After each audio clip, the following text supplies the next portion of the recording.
After Sean's show that was immensely popular, you ended up doing a personal protection detail for him in Yeah, Romania. You mentioned that to talk about before we sat down. I'm curious if you can kind of share how that went down. yeah, that was cool. And right when my episode was dropping in January, he hit me up and was like, "Hey, I got to go do this interview over here," and like, you don't have to say yes or anything, but if you could, it would be super helpful, you know.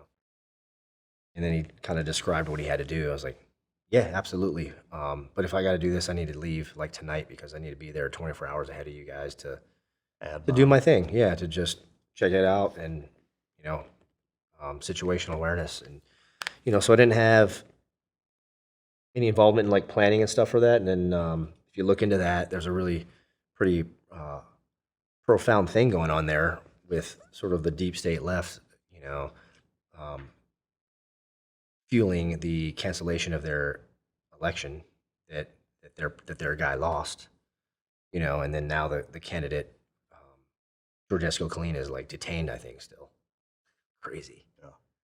and completely unconstitutional.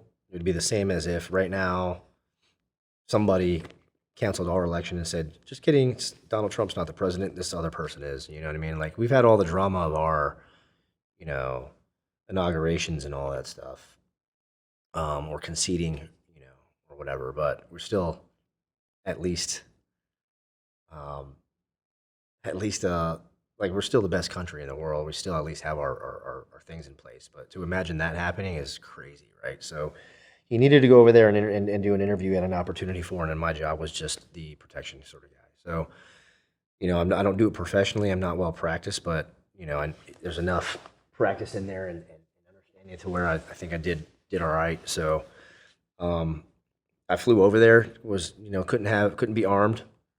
So I had to kind of think about that. And I've been to plenty of places in Europe,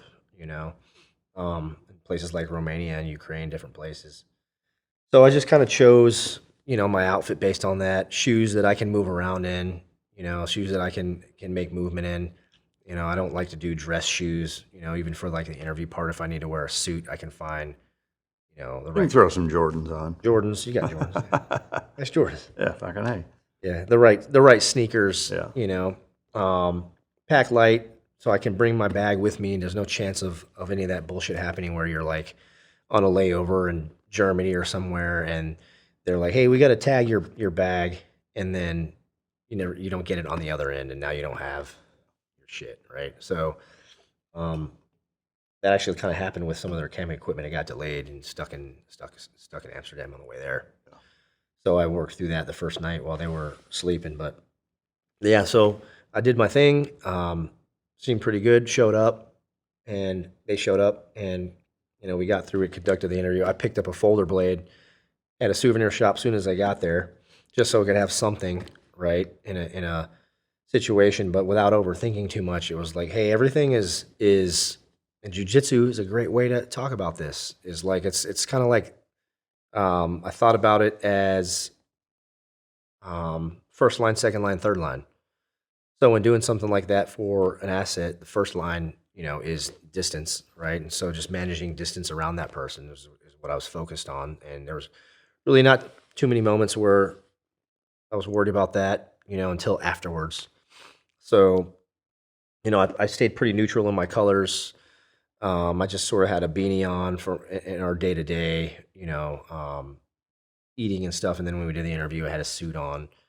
Um, in my blade sort of tucked away or whatever, but that all went well. And then it was really after the release of like the preview of that shit got weird and spun up and sort of made a decision to like, hey guys, like the answer is let's go. We were in a fancy hotel that was a distance away from the airport. If you really think about the deep state and all the cronies and Corruption. George Soros funded bullshit that they do, I had to really consider that to go, hey, this case I could assume that just like we had, where like the FBI and Department of Justice was being used against a candidate, by one side. got to assume that like we can't trust the police if there's a situation, you know, that escalates into violence, right? Because they might be bad guys. They might have the ability to stop our plane from taking off if they realize, you know, what we're doing, which is to expose some of the truth in this interview, right, with this candidate. And so I had all those things like considered, and at the same time having awareness around us at all times. So yeah, there was times where, and it was good because you know he needed to focus on what he was doing, right? And you know there was times where a couple guys in suits were looking at us, a couple times where some civilians were looking at us. Pretty easy to tell if they recognize him and they're fans or whatever, you know, or if they're not. And I'm like, okay, hey, let's just try to move away and see what happens, you know, and if they're gonna follow or whatever. Didn't happen too much. We were pretty low key, but that hotel was fancy. You know, there was at least like one guy in there that I recognized.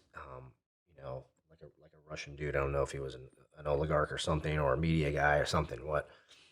Um, you know, so I do my normal thing, and in Europe, it's easy to make buddies with people just by smoking cigarettes with them, right? You Yeah. get a little bit of trust just by you know smoking cigarettes with the driver, the hotel staff. You know, tip them really well, you know, up front. So you know they're kind of on your side. You know, you can kind of make buddies out of them. So that was a good way to have awareness too, of like you know, hey, find certain ways to express to those guys that like, hey, I'm your contact for this group of guys. So, you know, we're here checking out Romania, and um, just it's a good way to one uh, just sort of like get in with the locals. You know, kind of trusted, but not being too weird or squirrely about anything. You know what I mean? Yeah. Yeah. Yeah, for sure. And So, like, obviously it that's went well. Yeah, so it went well. We left right at the right time. It was like, hey, we were gonna stay another night, kind of go out to dinner and do stuff. But when the sort of preview of the interview dropped, it kind of blew up, and it was like just this kind of feeling, this intuitional feeling of like, hey, this is now people are gonna know where we're at. So we either need to get into a hotel closer to the airport or just get out of here and go, just get out of country. So that's what we did, and it was the right timing because everything kind of spun up in the country right after that. Mass protests and you know people showing up to the hotel looking for us. You know, I see. yeah. So it felt a little dicey, but we were on the plane when we saw this. So it was the right. It was a good feeling to know that like that was the right decision. Yeah. It's like because you know my point to anything with that kind of stuff and tactics is that when does the worst stuff happen? Like even on like missions, it's usually when we get complacent. Like we're done with the target, right? Cool, we're smoking cigarettes and we're on our way out, and then we get into a big tick or something, you know, on the way out, you know, or same thing with deployments is like, man, okay, hey, we're in the last week of deployment, we got a couple missions left. Let's not get complacent, be real careful because that's when shitty things happen. You know? Yeah. No two ways about it. It's cool that that you did that and that he asked you to do it. That's awesome.